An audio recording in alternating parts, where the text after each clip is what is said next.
Right అండి. Next question చూద్దాం. ఏమన్నాడు ఇక్కడ?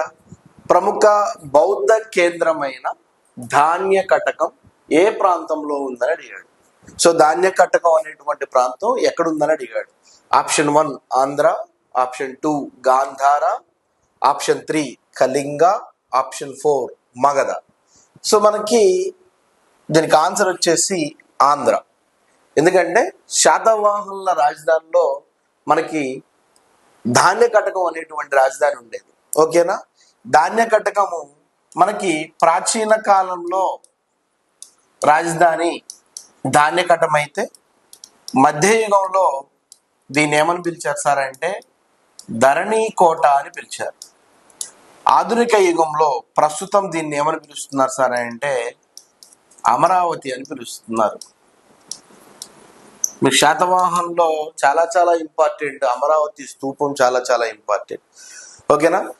సో బౌద్ధ కేంద్రమైనటువంటి ధాన్య కటకం ఏ ప్రాంతంలో ఉంది సార్ అంటే ఆంధ్రాలో ఉంది. ఆనాడు బౌద్ధ కేంద్రంగా ఉన్నటువంటి ధాన్య కటకం రాజధానిగా ఉండేది శాతవాహనులకి. ఓకేనా? ధాన్య కటకాన్ని ప్రాచీన కాలంలో పిలిస్తే మధ్యయుగంలో ధరణి కోట అని పిలిచారు, ఆధునిక యుగంలో అమరావతిని పిలిచారు. శాతవాహనుల కాలంలో అత్యంత విరాజిల్లినటువంటి బౌద్ధ కేంద్రాలు చాలా చాలా ఉన్నాయి. దాంట్లో మనకి బెస్ట్ ఎగ్జాంపుల్ నాగార్జున కొండ. ఏ కొండ అండి? నాగార్జున కొండ. అన్ని ప్రాంతాల్లో మనకి బౌద్ధ మతానికి సంబంధించినటువంటి అవశేషాలన్నీ కూడా బయటపడ్డాయి. అంతేకాదు శాతవాహనుల కాలంలో ఇదే ధాన్య కటకానికి మనకి అంతర్జాతీయ వ్యాపారం ఏం జరిగింది? రోమన్ సామ్రాజ్యంతో వ్యాపారం జరిగినట్లుగా. ఓకేనా? అనేక రకాలైనటువంటి విద్యాంక నాణ్యాలు